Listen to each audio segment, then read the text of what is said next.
Hey yo, salut tout le monde, c'est Lord Puma. Alors aujourd'hui, nouvelle petite vidéo avec une petite mamie qui peut-être ne paye pas de mine, mais je tenais à remercier Ronan d'être venu m'amener sa petite Varadero 1000. Mais on va aller voir comme toujours ensemble dans les petites routes classiques, eh bien ce que vaut cette petite mamie. Parce que clairement, vous allez voir que déjà la Varadero 125 que j'avais fait, c'était la seule Varadero 125 que j'avais vue qui ressemblait à peu près à quelque chose esthétiquement parlant. Et de base, la Varadero 1000, on part sur la même base. De base, c'est moche. Mais comment est-ce que là, il l'a, on va dire, customisé? On va dire que ça limite les dégâts et c'est quand même relativement plaisant. Alors, on est sur une Varadero 1000 qui fait 95 chevaux. On est sur la base de la Honda 1000 VTR. Je vais vous expliquer le pourquoi du comment. Oh, j'ai eu peur, il m'a dit ça fait des pafs. J'ai cru que j'avais cassé quelque chose. Mais lol, il me dit fais gaffe, parfois ça fait des gros pafs. Oh attends, respire. Waouh, choqué. Allez, 95 chevaux, 1000 cylindres.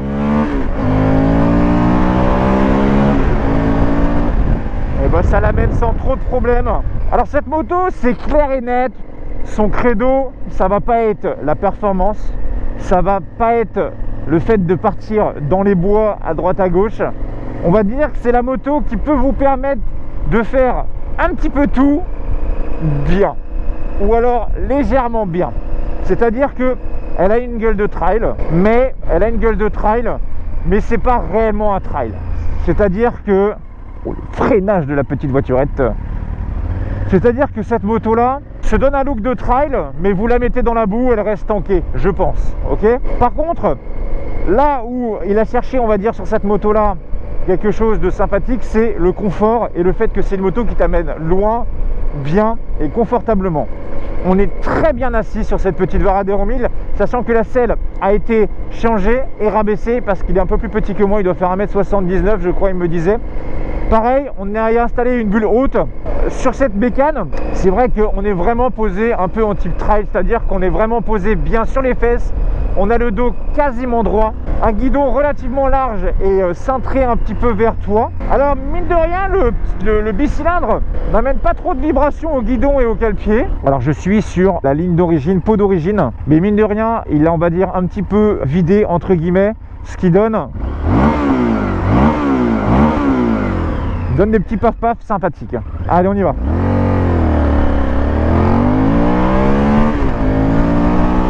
La Varadero 1000 ne sera pas faite pour vous amener à des vitesses fulgurantes. Elle est plus faite pour venir cruiser et vous amener tranquillement sur des petites courbes. Ce qui me fait plaisir par contre avec Honda, c'est qu'on sent réellement que la fiabilité et la longévité des pièces, c'est fait pour durer les Honda. Les reprises, mine de rien, sont relativement intéressantes. À partir de 3000, ça commence déjà même à tracter. Et elle continue jusqu'à 7-8000. On va voir le freinage, sachant que nous n'avons pas d'ABS. Bon, on est sur du freinage de type double disque à l'avant, en axial. Je vais pas te mentir, ça freine comme dans les années 2000. Oh, j'ai cru qu'il allait faire un tout droit lui. Vous voyez, vous avez une bulle haute qui a été installée. Moi, faisant 1m90, si je me tiens vraiment bien droit, vous voyez, et pas avec le dos courbé comme ça, si je me tiens bien droit, moi j'ai réellement le vent par contre qui vient me latter le casque complètement, mais ça vous fait quand même un pare-brise sympathique. Si jamais vous devez vous cacher derrière la bulle pour aller taper du 320 km/h en varade, mais vous voyez, pour le poids, on est sur du 250 kg environ. Bah, une fois lancé, on sent quasiment pas le poids du tout, réellement. On voit qu'on est sur une grosse bébête, hein, ça c'est sûr. Mais je veux dire, elle s'amène en courbe sans aucune difficulté. On voit que les suspensions, oui, sont, comment dire, on voit que les suspensions sont quand même relativement molles, mais en même temps, cette petite mémère n'est pas de première jeunesse et il n'y a pas de possibilité de régler les suspensions à l'avant. Surtout qu'elle a été rabaissée de quelques millimètres aussi à l'avant au niveau des têtes fourches pour rabaisser un petit peu, on va dire, la moto. Parce que là, mine de rien, regardez, la moto a été rabaissée à l'avant, selle creusée, et mine de rien, moi j'ai les pieds de chaque côté, on va dire à plat, mais parce que je suis 1m90. mais comme la moto est relativement large, elle vous écarte les jambes. Donc les personnes de petite taille, on va dire soit 1m80, c'est relativement difficile, on va dire, de poser les deux pieds bien à plat sur un Varadero 1000. Et voici donc le petit Varadero XL 1000V. Donc comme je vous explique, il a essayé, on va dire, d'améliorer esthétiquement parlant le design de son petit Varadero 1000, parce que réellement parlant, un Varadero 1000, moi c'est mon avis, je trouve ça très moche. Mais avec les petites options qu'il a rajoutées, il a quand même réussi à embellir, on va dire, il a réussi à embellir quand même son petit Varadero 1000. Alors déjà, premièrement, la peinture bleue qui saute aux yeux, parce que vous en avez un peu partout sur la moto, elle est d'origine. Par contre, il y a eu des petites modifications faites. De base, le réservoir est, alors il m'avait dit gris ou noir je crois, et ça a été repeint aux couleurs de la moto, qui je trouve d'ailleurs ça rend 100 fois mieux qu'un réservoir noir. Ça donne vraiment une homogénéité de couleurs sur la moto. Ça aurait été même moi, j'aurais même peint ça en bleu, devant en bleu. Ensuite, et même le sabot, j'aurais mis aussi le sabot en bleu si j'aurais dû repeindre tout ça. Comme je l'expliquais, les pare-mains sont d'origine, les rétroviseurs sont très moches mais très efficaces. Et finalement ça ne déteint pas avec le design de la moto, ça me choque pas de toute façon. Comme j'expliquais, de base on est sur une bulle haute, d'habitude elle se coupe au niveau d'ici, on va dire au niveau des rétroviseurs, vous avez quasiment 20 cm en plus de bulle. Alors sur l'avant, pour cette moto là, on est sur des gros crash cases sur le côté comme vous pouvez voir, qui sont en 1, 2, 3 points, qui permettent, on va dire, de protéger les radiateurs sur le côté. Celui-ci on est sur un bicylindre en V, de 95 chevaux qui fait 99 Nm de couple. C'est une moto qui se laisse plus conduire, on va dire, à bas régime. Là-haut, j'ai pas senti qu'il y a énormément de puissance qui arrive. Il y a quelque chose aussi qu'il faut faire très attention, comme on est sur une base de 1000 VTR, on a les radiateurs sur les côtés de la moto. Ce qui veut dire que si chute il y a, sans protection, vous défoncez un radiateur instantanément. Vous voyez ce que je veux dire?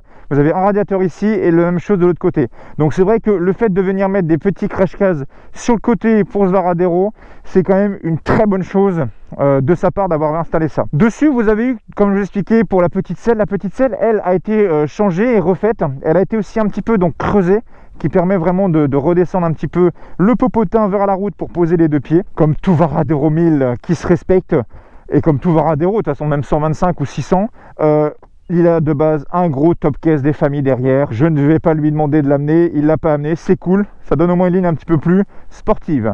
Trailist plutôt, on va dire là. Aussi, j'ai vu aussi qu'il a installé ici le petit système de son assurance ici. C'est marrant, d'habitude on l'installe plus vers l'avant, là ça change un peu. Les deux pots d'origine, eux, ont été d'origine chicanés avec juste la gamelle qui a été sautée, ce qui permet justement de donner un peu plus de son mais de garder la ligne d'origine. Comme ça, si on veut rouler tranquille, ça le fait, et si jamais on veut avoir un peu plus de bruit, on ouvre les gaz et ça le fait. Suspension arrière a été changée, je sais plus c'est quoi la marque, lui non plus, mais en tout cas ça permet d'avoir un petit peu l'arrière qui flotte un petit peu moins. Je trouve qu'à l'avant, bon, on est de toute façon on n'est pas sur une fourche inversée, on est sur une fourche classique. Et bon, réellement, quand on commence un petit peu à faire un peu de droite-gauche, on sent que ça pompe à l'avant. Mais comme je vous explique, on est sur une moto de 2000, on va pas lui demander des choses qu'une moto actuelle donne en termes de performance. On va dire que pour le gabarit et le poids de la bécane de 250 kg, c'est, on va dire, ça va, c'est correct. Donc à l'avant, comme je vous expliquais, on est sur du double disque en axial, ni signe avant, ni signe arrière. On est sur un freinage couplé, c'est-à-dire que quand vous allez freiner de l'avant, l'arrière va freiner aussi légèrement, ce qui va permettre d'asseoir la moto quand vous roulez. Alors réellement, le freinage, hein, c'est un freinage des années 2000. Vous aurez compris. Gardez vos distances, faites gaffe. C'est pas un gros freinage. Pas d'ABS, donc ça veut dire que vous pouvez bloquer la roue avant. Alors je suis même pas sûr par contre qu'il y a assez de puissance pour bloquer la roue. Donc voilà, faut y aller mollo. Comme toute bonne moto des années 2000, quand on met le contact, les feux avant ne s'allument pas tout seuls, vous devez les mettre au commodo. Alors par rapport à l'arrière, il a changé les clignotants, il les a mis par du LED. Comme vous voyez, on est sur les pots d'origine classiques. Bon, l'arrière, on est sur du Varadero. Je vais pas vous épiloguer ça reste moche, hein, c'est mon avis. C'est du Varad, c'est pas vraiment, on va dire, son point fort, l'esthétique.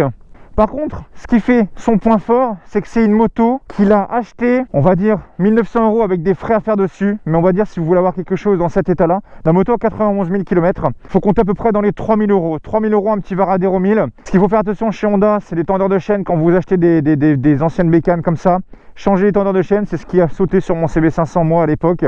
Mais une fois que vous avez fait toutes les révisions, Honda c'est fait pour durer.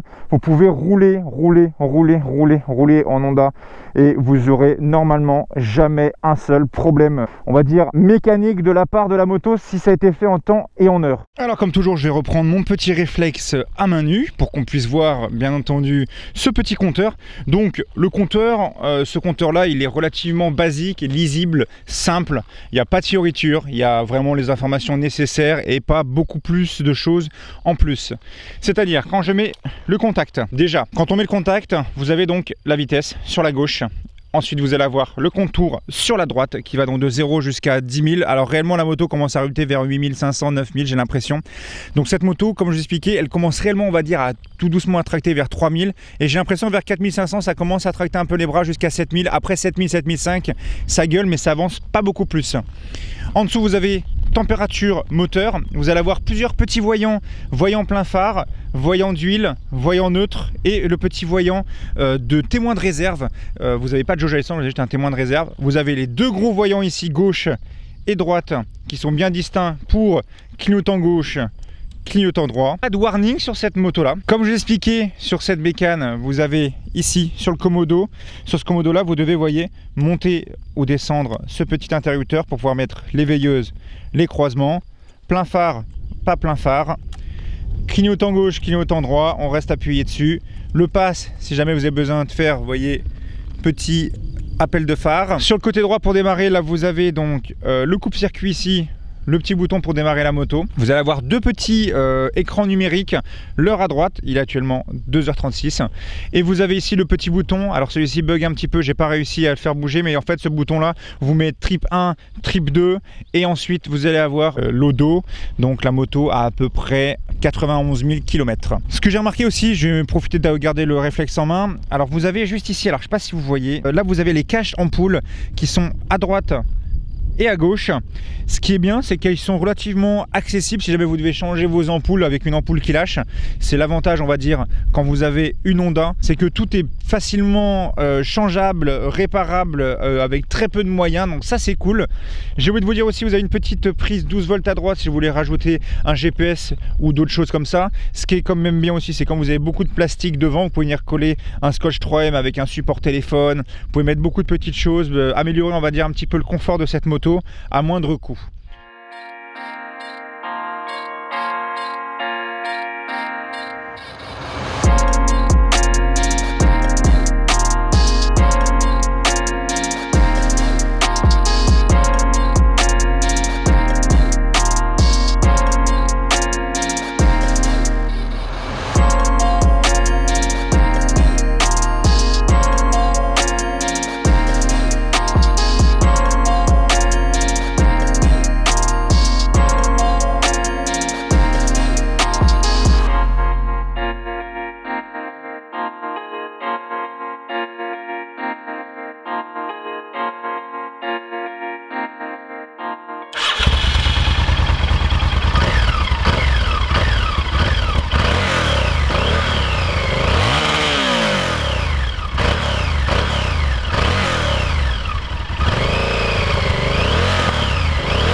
Je vais monter un petit coup dessus pour que vous voyez la position de conduite. Donc, comme vous pouvez voir la petite position de conduite, vous voyez actuellement, est posé comme ça. C'est-à-dire qu'en fait, on est vraiment, vous voyez, vraiment dans la continuité du corps. On est bien installé, bien vers l'arrière. Comme j'expliquais, le réservoir est un petit peu large. Donc, vous avez vraiment les jambes, vous voyez, relativement écartées vers l'extérieur. Voilà à peu près la position de conduite. L'arrière, vous avez des gros platines cale-pied à l'arrière, ce qui est plutôt pas mal pour le passager, mais voilà, on est sur une position trail, mais plus trail routier que vraiment trail dans la terre, etc. Et non, je suis pas gros, c'est la combinaison qui est large. Merci. Juste avant de repartir, j'ai oublié 2-3 petites informations, j'en profite d'être à l'arrêt. Donc pour la béquille centrale et le sabot, il faut savoir que ce n'est pas d'origine, c'est des options qui sont payantes quand à l'époque vous pouviez acheter un Varadero 1000 neuf. Les liserets et les petits bouchons de jantes ont été rajoutés par le propriétaire. Donc là maintenant ce qu'on va faire, c'est qu'on va démarrer la petite bébête et puis on va essayer de voir si elle est capable de tourner en 2 fois, 3 fois, 4 fois, 5 fois, 6 fois, ou alors une fois en burnant en mode super mode comme c'était sur la terre. En parlant de terre, vous voyez, elle a un look de baroudeuse, un look en mode je fais le Paris-Dakar, alors qu'en fait, pas du tout. Hein. Ses compétences en trail, vraiment dans la terre, sont quasi inexistantes. Laissez-la sur le bitume, c'est déjà très bien. Ça démarre au quart de tour. Est-ce que ça braque? Bon, ça braque carrément bien même. Bon, c'est un peu lourd à reculer. Comme j'expliquais vraiment, les courses sur pattes, ce que je viens de faire là, je donne pas cher de votre peau pour le fait de mettre un Varadero 1000 au sol, parce que faut vraiment être sur la pointe des pieds, c'est relativement haut. Alors j'ai pas parlé du réservoir. Il faut savoir que le réservoir, on est sur du 25 litres. Et avec 25 litres, eh bien, il fait à peu près 300 km. 300 km, ce qui reste relativement, on va dire, glouton, on va dire quand même, pour 25 litres. Mais cette moto est vraiment plus faite pour, voilà, venir lécher les courbes à des vitesses raisonnables. Tout de suite, quand vous allez commencer à attaquer, on va très vite voir la limite de la moto. D'ailleurs, en parlant de vitesse, il faut savoir que cette moto-là possède une boîte 5 vitesses, ce qui est d'ailleurs assez bizarre pour un 1000, on va dire, puisque ça la rend relativement gloutonne. Une petite 6e aurait été peut-être, je pense, on va dire, utile pour réduire un peu la consommation d'essence, parce que 25 litres, 300 bornes, et bon, autant te dire que le rapport capacité gloutonnage, on est à peu près comme moi. Elle consomme autant que moi, on va dire. Attendez, tiens, le fraya est comment? Bah, il fonctionne bien, on le sent bien dans la pédale. La boîte, elle, je trouve, les rapports, on sent qu'ils passent les rapports. Vous voyez, ça fait des claques à chaque rapport. Après, c'est peut-être parce que le fait que la boîte est un peu à l'ancienne. Moi, mon CB500, je me souviens, ça passait vraiment super bien, super cool.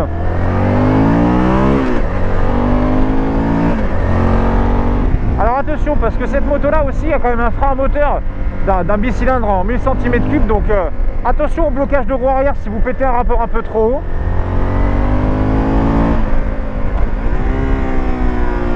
Il peut vous arriver des petites glissades, mais même si elle a pas les capacités à aller dans la boue, réellement ce qui est marrant avec les trails, c'est ça, c'est d'être debout et de te balader comme ça. C'est trop bien quand tu es avec un gros trail comme ça. Je trouve ça tellement stylé. Tu te crois en mode marche moto madness. Allez, la Varadero. Alors si vous voyez pas sur cette moto là que vous avez un clignotant qui reste activé, je pense que là il faut aller voir Optique 2000 instantanément, je pense, hein. Parce que les voyants des clignotants, ils sont énormes. Moi je pense que ce qui fait que cette moto là a bien fonctionné, dans le sens où enfin franchement je pense pas que Honda, en lançant cette moto là, s'est dit je vais faire un carton, enfin je pense, entre guillemets, parce que c'est une moto qui physiquement parlant est quand même pas très jolie. Là il l'a bien amélioré, mais d'origine c'est quand même pas foufou.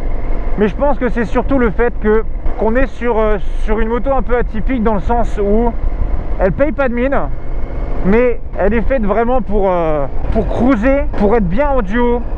On peut mettre pas mal d'emport, on peut mettre pas mal de choses sur cette moto et vous pouvez aller loin et bien sans problème.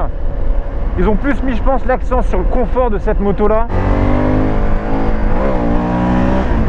Bon bah les wheelings, c'est un peu tendu, chef, hein. Comme le propriétaire ne met pas non plus trop d'angle, je vais pas les mettre le genou parce que après c'est surtout le fait que les suspensions avant sont un petit peu molles. Oh, et ben en tout cas j'espère que ce petit essai routier du Varadero 1000, qu'on trouve d'ailleurs quasiment pas en essai sur YouTube, et ben j'espère que peut-être que ça vous permettra de vous faire une idée sur une moto qu'on croise peut-être souvent sur la route, mais on s'y attarde pas vraiment. Et vous voyez, elle a quand même quelques petites qualités, quelques petites choses qui fait que bah, mine de rien, si on passe outre le physique, on est sur une moto qui a quand même son petit mot à dire.